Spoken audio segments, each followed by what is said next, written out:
শুরু করেন। শুরু হয়েছে। জি, আসসালামু আলাইকুম রহমতুল্লাহি ওয়া বারাকাতুহু। কয়েকদিন আগে প্রোটেক্ট আওয়ার সিস্টার্সের রেফারেন্সে আমাকে হোয়াটসঅ্যাপে ইনবক্স করে যে আমাদের প্রোটেক্ট আওয়ার সিস্টার্সের কাছে একটি অভিযোগ এসেছে যে গাজীপুরে একজন খতিবকে ইসকন এর রেফারেন্সে বারবার চিঠি দেওয়া হচ্ছে, হুমকি স্বরূপ চিঠি দেওয়া হচ্ছে। তো আমাকে বললো যে এটা নিয়ে আপনি একটু কাজ করেন, এটা নিয়ে কথা বলেন। তখন আমি বললাম, দেখেন আমরা তো কোনো কিছু করার আগে যাচাই করি, যাচাই ছাড়া আপনি একটা ফোন করে আমাকে বলছেন আপনাকে চিনি না জানি না, তো আমি এটা নিয়ে একটা হাইপ উঠাবো, পরবর্তী এটা যদি ফেক হয় বা মিথ্যা হয় অথবা যাকে সহযোগিতা করব তিনি যদি পরে মানে সহযোগিতা নিতে ইচ্ছুক না থাকে, তো এই সব বিষয়গুলি করে তখন আমি বললাম যে আপনি সরাসরি যে ইমাম সাহেবকে হুমকি দেওয়া হয়েছে, যে খতিব সাহেবকে হুমকি দেওয়া হয়েছে তার সাথে আমাদের কথা বলা দেন। তখন বললেন আমাদেরকে তো সেই ইমাম সাহেব অভিযোগ করেন নাই, অভিযোগ করেছেন তার ছেলে অভিযোগ করেছেন, সেই অভিযোগের ভিত্তিতে আপনাকে জানাইছে। তাহলে তার ছেলেকে আমরা বলবো যে আপনার আব্বার সাথে কথা বলাই দেন।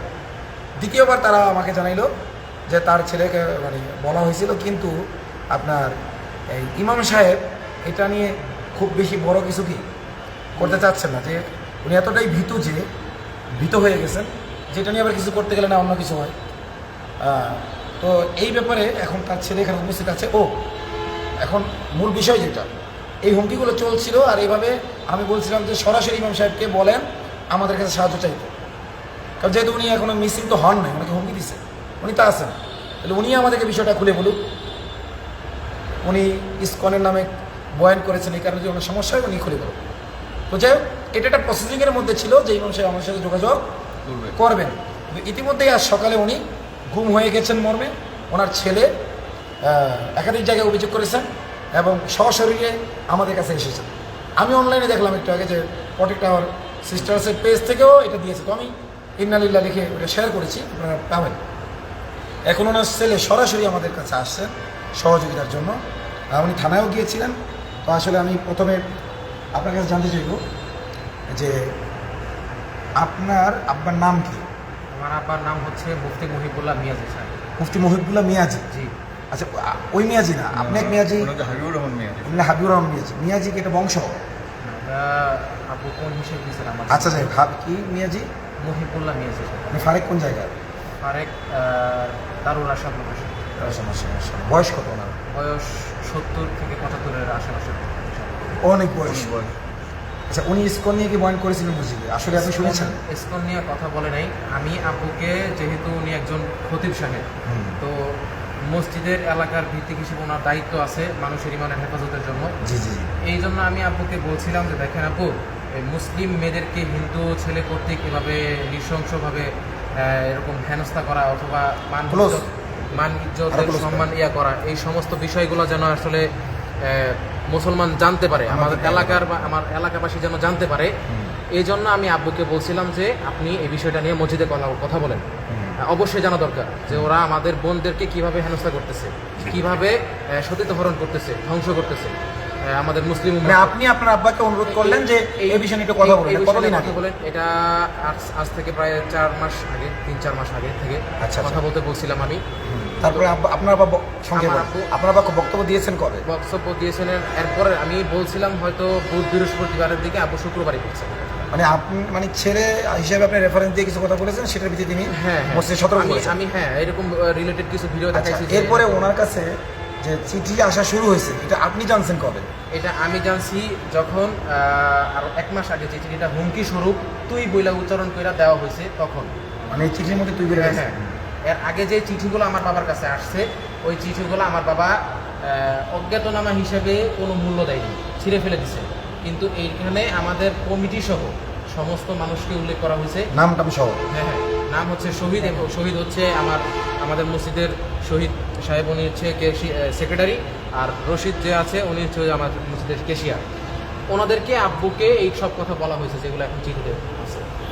আচ্ছা, এই চিঠি দুইটা, এই চিঠিটা কয় তারিখ? এখন যে তারিখ লেখা আছে এটাই? এই চিঠিটা 14/9/2025 সালে ওরা লিখছে। আচ্ছা, কিন্তু আমরা পাইছি 5 থেকে 7 দিন পর। মানে যেই তারিখে চিঠিটা লেখছে তার এটা কি সব লাস্ট চিঠি? না, এটা প্রথম চিঠি, এটা 5 নম্বর চিঠি আব্বুর ভাষ্য মতে।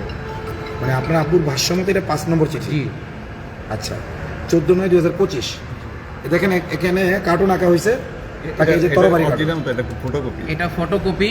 আসলে এগুলা যেগুলো লাল ছিল। আছে এগুলো সম্পূর্ণ রক্ত দিয়ে ভরা ছিল এবং এখানে মুসলিমদের যে আমরা স্টার ব্যবহার করি বা চাঁদের মতো রক্ত মানে কি লাল ছিল এখানে? এখানে লাল ছিল, এটা ফটো স্টার করা। ও ফটোকপি করে সেই জি, জি, জি। মূল চিঠিটা আছে। মূর্তিটা হ্যাঁ পাশে আছে। তার মানে এই যে এইগুলো লাল ছিল, মানে রক্তের চিহ্ন ছিল। ওরা আসলে ছবির মাধ্যমে হুমকি দেওয়ার একটা বুঝতে পারছি, যেমন ওই যে ডক্টর সারোয়ারকে যেটা দিয়েছে। আচ্ছা আচ্ছা, ঠিক আছে। ইসকন সম্পর্কে আপনি কি জানছেন কোন জায়গা থেকে, এই যে এইগুলো যে হয়? আমি এই সম্পর্কে ফেসবুকে অনেক স্ক্রল করতে করতে করতে আস্তে আস্তে আমার সম্পর্কে, যেহেতু আমি দিনই লাইনের ইনশাল্লাহ চেষ্টা করতেছি, তারপরে আপনার সাথেও আমি ইনশাল্লাহ অনেক জায়গায় যাওয়ার চেষ্টা করছি, কাজ করার চেষ্টা করতেছি। সরাসরি জায়গায় দেখা হয়েছে আপনার সাথে আমার? জি, আচ্ছা, আমার মনে নেই যদিও। কোর্টে আমি আপনার এরকমভাবেই করে একদিন আসছিলাম। আচ্ছা, ওই যে রমজানের যে ভাইরে কোর্টে থেকে আমরা নামায় ফুল দিলাম, কোরআন শরীফ দিলাম, তারপর একটা পাত্রী ও মহিবুল্লাহ, মাওলানা মহিবুল্লাহ। জি জি জি। আচ্ছা স্যার, ওনার ওইভাবেই আমি আসলে আস্তে আস্তে এইসব বিষয় নিয়ে কাজ করা শুরু করি। তো ফেসবুকে স্ক্রল করতে করতে আমার এই রিলেটেড কন্টেন্টগুলোই আমার সামনে আসছে।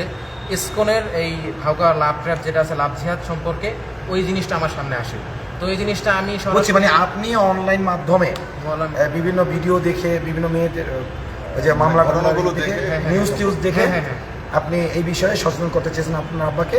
আপনার আব্বা মোটামুটি একজন হক্কানি আলেম হিসেবে মানুষকে সতর্ক করেছেন। করতে চেয়েছিল। আচ্ছা, এর মধ্যে এইটা হলো 5ম চিঠি। এটা কত নম্বর চিঠি? এটা 6ষ্ঠ নাম্বার চিঠি, গতকালকে রাতে দেওয়া। এটা গতকাল রাতে দিছে? জি আচ্ছা, এটা লাস্ট চিঠি। জি জি। আচ্ছা, 6ষ্ঠ নম্বর চিঠি। আবার বলেন যে মোট 10টা দিছে? মোট 10টা ওদের ভাষ্য মতে, কিন্তু ও আচ্ছা আচ্ছা, হ্যাঁ। আপনার আব্বা পাইছে 6টা, আমার আব্বু পাইছে এটা নিয়ে 6টা। এই যেখানে ওরা এই যাবৎ 10টি চিঠি দেওয়া হয়েছে। আচ্ছা আচ্ছা, এটা okay. ওরা না, না, লিখছে। ওদের ভাষ্য মতে ওরা লেখছে যে 10টি চিঠি দেওয়া হয়েছে, না আপনারা পাইছেন কয়টা সেটা বলুন। আমরা পাইছি 6টা। আচ্ছা, তো দর্শক এখানে দুইটা চিঠি আছে। 5 নম্বর যে চিঠিটা, নাকি 6 নম্বর? হ্যাঁ, 5 নম্বর চিঠিতে এখানে লেখা আছে এর আগেও 10টা দিছি। তার মানে আপনার চিঠির সংখ্যা 10-এরও বেশি হবে। আপনাদের দৃষ্টিতে 5 বা 6, এর আগে 10টা দিতে, তাহলে যেটার মধ্যে লেখছে যে এর আগে 10টা দেওয়া হয়েছে, তাহলে এটা 11, কমপক্ষে 11 হবে। এটা 11, এইটা 11। এরপরে এই 2 চিঠির মাঝখানে যদি আর কোনো চিঠি না থাকে, তাহলে এটা হবে 12 নম্বর চিঠি, রাইট? তাহলে মোট 10টা চিঠি দেওয়া হয়নি। ওরা এখানে লেখছে 10টা দেওয়া হয়েছে, তাহলে ওদের ভাষ্য মতে এটা 11 নম্বর। জি জি। ওদের ভাষ্য মতে এটা 12 বা তার চেয়ে বেশি নম্বর। যদি মাঝখানে চিঠি থেকে থাকে তাহলে আরো বেশি নম্বর। আচ্ছা, তো আপনার আব্বা মিসিং হয়েছে কবে? আমার আব্বু মিসিং হয়েছে আজকে সকালবেলা আজকার পড়ার পরে 6টা, 6:30 থেকে 7টা, এই আধা ঘন্টার সময়ের ভিতরে বাসায় চলে আসে। এরপরে একটু শরীরের, যেহেতু বয়স্ক মানুষ, একটু হাঁটতে বের হন। তো মোবাইলে ওরকম চার্জ নিয়ে বের হন নাই, কারণ হচ্ছে 1 ঘন্টা পর উনি বাসায় চলে আসবেন হাঁটার হিসেবে। 1 ঘন্টার বেশি হাঁটা লাগে না এই জন্য। তো উনি এরকমভাবে 6:58 বাসা থেকে বের হয়েছেন। আমরা সিসি ক্যামেরা চেক করছি, 6:58 সিসি ক্যামেরা চেক করছি বলতে উনি কোন জায়গায় গেছেন, কোন পথে গেছেন ওইটা চেক করছি। কোথায় গেছেন এটা এখনো জানি না। আচ্ছা, সিসি ক্যামেরা চেক করছি যে উনি ওই পথে গেছেন। কোন পথে? আচ্ছা, আজানটা হয়ে যাবে। আজান হওয়া পর্যন্ত আমাদের সাথে থাকুন।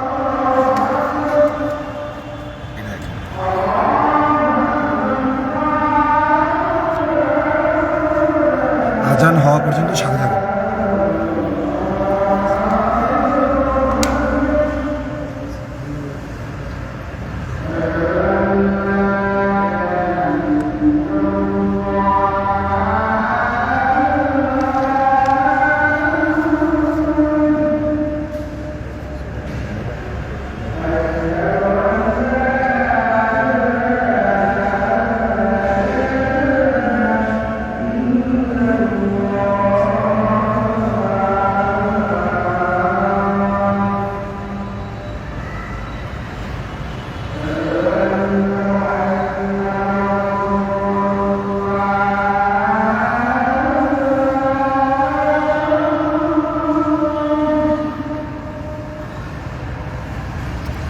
শুধু এই ছবিটা।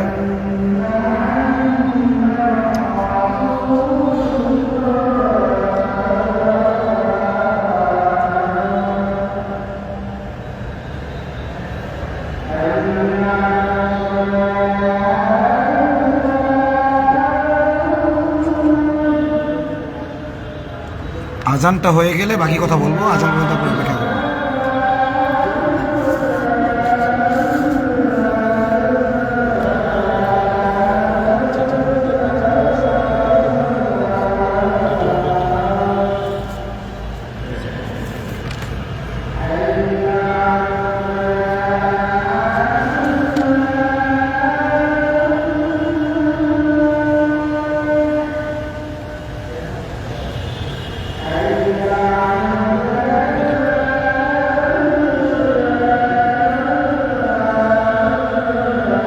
আজান হয়ে গেলে আমরা বাকি কথা বলবো।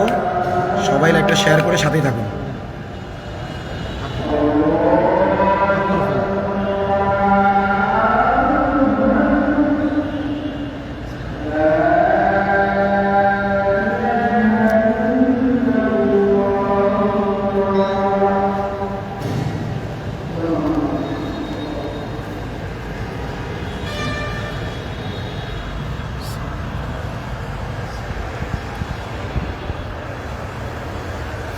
আচ্ছা, এখন আপনার বাপ কি শুধু ওই মসজিদ খেয়াল করতো নাকি মাদ্রাসায়?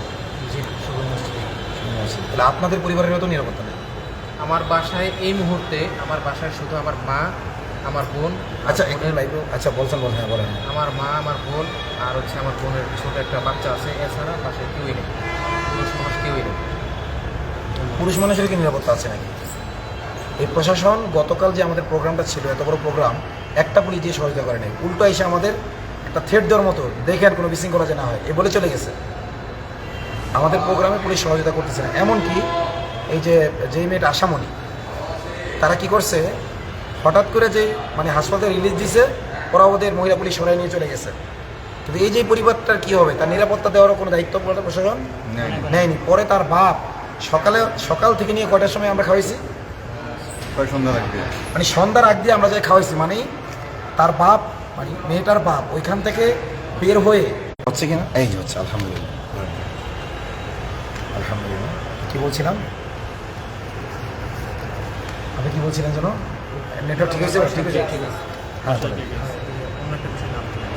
পুলিশ ও আশামণির যে বিষয়টা, গতকাল আশামণির ফ্যামিলি আমার কি করে, গতকাল এর জন্য দুঃখিত, এবং এই মুহূর্তে আমাকে কল দিয়ে না প্লিজ, আমরা একটা লাইভ করতেছি, জরুরি লাইভ, প্লিজ কল দিয়ে দেখো।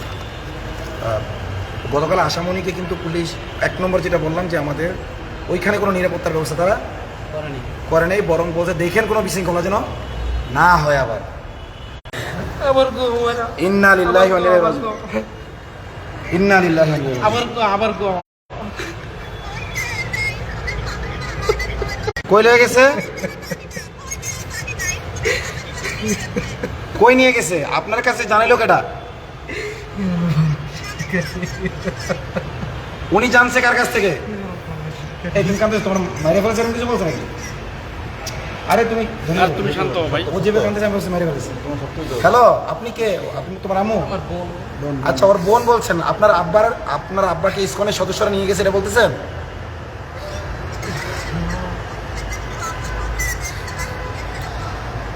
আরে দূর, এটা তো এখান চিঠি থেকে বোঝা যাচ্ছে ইসকনের সদস্য নিয়ে, তো নতুন খবর না।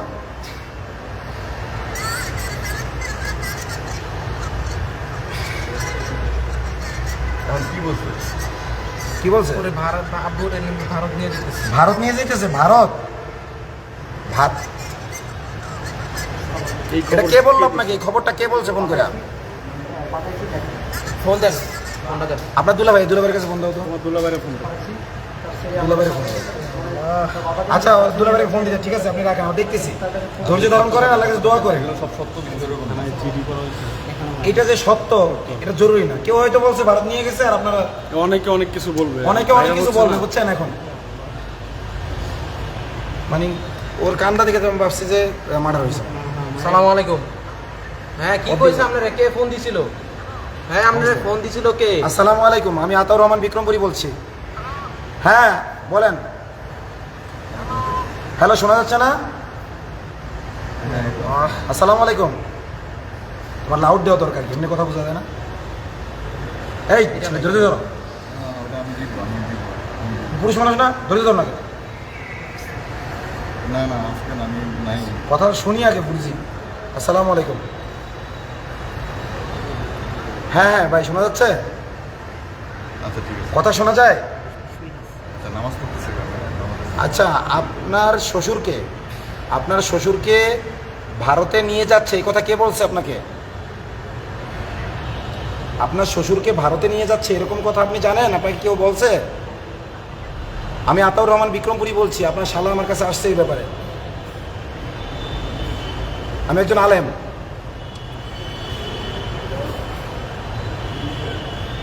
আলেমদের মাধ্যমে শুনতে পারছেন কোন আলেমের মাধ্যমে? ভাই সকালে যদি মিসিং হয় এত তাড়াতাড়ি কি ভারত পর্যন্ত যায়? এইসব কথা মহিলাদের এখন ছড়েন না, আমরা দেখতেছি, থানায় যাচ্ছি, ধৈর্য ধারণ করেন।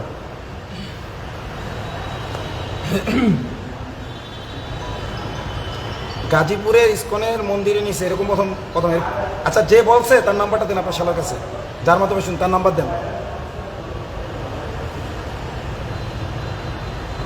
যা আপনাকে যে বলছে তার নাম্বারটা দেন আমাদের কাছে, আপনার শালার মোবাইল দেন, আমরা তার সাথে কথা বলবো। মানে ধরেন ইসকন ভারতের ধারণা করে বলতে পারে। হ্যালো, তো যাই হোক প্রিয় দেশবাসী, আপনারা জানলেন যে এই ছেলেটার আব্বা খতিব, হ্যাঁ দোলা ভাই, এবং তিনি কোন মসজিদের কোন মসজিদ যেন TNT কলোনি জামে মসজিদের খতিব ইসকনের বিরুদ্ধে বক্তব্য দিয়েছে এবং অনেকগুলো চিঠি তার কাছে এসেছে। এই যে কল দিয়ে ডিস্টার্ব করতেছে। প্লিজ কেউ কল দিয়ে ডিস্টার্ব করেন না, যারা এই মুহূর্তে কল দেবেন নাম্বারগুলো ব্লক করা হবে ইনশাল্লাহ। তো যেটা বলছি যে এখন এই যে প্রশাসন যে আছে, আমার ধারণা, আমার খুব বেশি ধারণা হচ্ছে যে তারা আওয়ামী লীগকে ফিরিয়ে আনার জন্য, দেশকে অস্থিতিশীল করার জন্য এগুলো করছে এবং এগুলো প্রশাসনের ছত্রছায়াই হচ্ছে। গাজীপুর প্রশাসনের ছত্রছায়াই হচ্ছে বলে মনে হচ্ছে আমার। আচ্ছা, তুমি থানায় গেছিলে তো? জি। কখন গেছিলাম? থানায় দুপুর 1টা দিয়ে গেছিলাম। হ্যাঁ, থানা থেকে কি বলছে? থানা থেকে বলছে আপনারা মাগরিব পর্যন্ত ওয়েট করেন, সে ফিরে কিনা, সে ফিরে আসে সে ফিরে কিনা এটা ওয়েট করেন, এবং আমার নাম্বার, আমার বাবার নাম্বার, আমার নাম, আমার বাবার নাম রাখছে, এতটুকু রাখছে। এরপরে বলছে আপনারা মাগরিবের সময় আসেন। সাথে সাথে তারা কোনো কথা নেয় নেই, জি মানে কোনো জিডিও নেয় নেই? জি না। আচ্ছা, এখানে তুমি বলছো চিঠি দেখাইছো? না, চিঠি দেখানো হয়নি, চিঠির ব্যাপারে ওনারা অবগত করা হয়েছে এবং চিঠির ভিতরে যা ছিল সারাংশ ক্ষেপে ওনাদেরকে বলা হয়েছে। তো এগুলো কি এর আগে কখনো চিঠিমিটি করেনি তোমার? জি না। তো দেখেন, এই যে এখানে একটা ভুল হয়েছে যে তারা জিডি করেনি। আজকে জিডি করলে এটা একটা ডকুমেন্ট থাকতো। তো যাই হোক, সারা দেশে হকপন্থী আলেমদেরকে আল্লাহ নিরাপত্তা দান করুক। আমাকে তো হুমকি দিয়েছে, হত্যার হুমকি দিয়েছে মাওলানা আনিসুর রহমান। জানেন যে ইতিপূর্বে তিনি কয়েকবার পোস্ট দিয়েছেন তার নিরাপত্তা নিয়ে, তিনি নিরাপত্তাহীনতায় ভুগছেন। আসলে এরকম একজন পতিত চষা খতিবের যদি নিরাপত্তা না থাকে আর কার থাকবে? আসলে আমরা তো মরবই, আমরা মরার জন্যই আসছি, আমাদের ভয় পাওয়ার কোনো কারণ নেই। প্রথম কথা হলো এটা, সাহস রাখতে হবে। আর তোমাকে বলছি, তোমাকে প্রথম কি ফোন করে মরে গেছে এরকম কিছু বলছে? তুমি কাকে ধরে নিয়ে গেছে? তো এই চিঠি থেকে বোঝা যাচ্ছে, নতুন কোনো খবর না তো।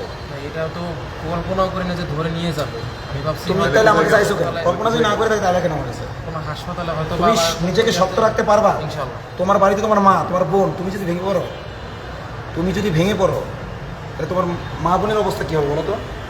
তোমার বোন একটা কল দিলে তুমি হাওয়া করে কেঁদে উঠবে। আমাদের পুরুষ হইতে হবে, এই হিন্দুত্ববাদের মোকাবেলা করতে হবে। বাবা যাবে, মা যাবে, স্বামী যাবে, স্ত্রী যাবে, কথা কি বোঝা গেছে? আমাদের ধৈর্য ধরতে হবে, এই শোককে শক্তিতে পরিণত করতে হবে। ওরা রাম রাজত্ব প্রতিষ্ঠার জন্য এটা করতেছে না, ইনশাআল্লাহ ইসলামিক রাজত্ব হবে। ওরা যতটুকুর মধ্যে নিয়ত করছে খেলা শুরু করবে, ওরা শেষ করবো ইনশাআল্লাহ। আমরা সাহায্য আসবে উপর থেকে, ভেঙে পড়া যাবে না। এখন তোমার কাজ হলো বাড়িতে যেয়ে তোমার মা বোনকে সান্ত্বনা দেওয়া আগে, এরপরে আমরা তোমার সাথে থানায় যাব, ঠিক আছে? মিসিং জিডি করবো। কোন জায়গায়, কোন থানা এটা? টঙ্গী থানা। এখানে কত দূর? এখান থেকে গাজীপুর চৌরাস্তা থেকে 2 ঘন্টা station road, Tongi station road. ঘন্টা বেশি লাগবে। ওই যে আচ্ছা। আব্দুল্লাহপুর। আচ্ছা, আমরা দেখি মানে এখন স্থানীয় কাউকে পাঠায় জিডিটা করানো যায় কিনা, কারণ তোমার তো এখানে টঙ্গী যাইতে গেলে সেফ না তো। তুমি টঙ্গী থেকে আসছো এখানে? না, আমি তাহলে টঙ্গী থেকে আসছি ওনাদের বুঝি নাই, ওনাদের দুজনকে নিয়ে আমি এখানে আসছি। কাদের? ওনাদের কথা না বলি। আচ্ছা, যাই হোক, ওনাদের ক্যামেরা সাথে ওখানে। তো এখন বিষয়টা হলো জিডিটা তো তোমাদের থানায় করতে হবে। আমি এতদিন তখন তো ভাবছি গাজীপুর। গাজীপুরই তো, গাজীপুরের ভিতরে। গাজীপুর ও, টঙ্গী। আচ্ছা, আব্দুল্লাহপুরের পরে। এখান থেকে কত দূর? এখান থেকে 1.5-2 ঘন্টা লাগবে এখন যাই। ও, তাহলে আমাদের তো ওই কেসটা আছে আবার। আচ্ছা, তাহলে আমরা একটু পরামর্শ করি। যদি না, আমি- এটা এখন যাইতেই হবে, এটা থানায়। আচ্ছা, একটু তারপর লাইভটা শেষ করে পরামর্শ করে ঠান্ডা মাথায় আমরা একটা সিদ্ধান্ত নিই। তবে দেশবাসীকে বলতেছি আতঙ্কিত হওয়ার কিছু নেই, মুসলমানের হারানো কিছু নেই, আতঙ্কিত হওয়া যাবে না। ওরা মূলত আমাদেরকে আতঙ্কগ্রস্ত করতে চাচ্ছে। এই যে বনের পাশে সকল আলেমরা আমরা ঐক্যবদ্ধ হচ্ছে গাজীপুরে, তো এটার একটা ভীতি তৈরি করতে যাচ্ছে যাতে গাজীপুরের আলেমরা কী হয়ে যায়, থেমে যায়। হয়তো ভীতি তৈরি অথবা তারা তৈরি করতে চাচ্ছে কি যে তোমরা যত কিছুই করো না কেন, মিছিল মিটিং যত কিছুই করো না কেন, আমরা আমাদের কার্যক্রম চালিয়ে যাবো, একটা বেপরোয়া যে একটা ভাব। এবং এক্ষেত্রে প্রশাসন ইসকনকে শতভাগ সহায়তা করছে। আমি একটা মামলা দিয়ে ধরছি না, ইনশাল্লাহ এই এক মামলা দিয়েই, আসামানির মামলা দিয়েই প্রমাণ করবো যে তারা কতভাবে ইসকনকে সহায়তা করছে। কীভাবে নথির মধ্যে নাম ঠিকানা ভুল লেখার মাধ্যমে, বয়স ভুল লেখার মাধ্যমে, এগুলো আপনারা তখন দেখছেন। দেশবাসী, দেশের আলেম ওলামা, দেশের বিশেষ করে আমি বলবো স্কুল কলেজের ভাইরা নামে জুলাইতে কিন্তু আপনাদের পিছনে আমরা ছিলাম। আমরা আগেও যেতে পারতাম, পিছিয়ে থাকার কারণ হইলো নাইলে রেখে মৌলবাদী আন্দোলন বানাই দিয়ে সফল দিত না। এজন্য আমরা বলবো স্কুল কলেজের ভাইরা নামে আপনারা আসিয়ার জন্য নেমেছেন, অথচ সেটা কোনো সংঘবদ্ধ বিষয় ছিল। এটা সংঘবদ্ধভাবে তারা ধর্ষণ করতেছে, খুন করতেছে, গুম করতেছে। এমনকি ডিজিএফআই সহ যতগুলো গ্রুপ আছে এগুলো সব কিছু প্যাট্রোনাইজ হয় ইসকন দিয়ে। ইসকন বাইরের টাকা আনে এবং তারা একটা জাল নেট বিছিয়ে রাখছে। এই নেটকে ছিন্ন করে ছাড়বো ইনশাল্লাহ। ইনকিলাব জিন্দাবাদ, নাসরুম মিনাল্লাহি ওয়া ফাতহুন করিব, ওয়া বাশশিরিল মুমিনিন।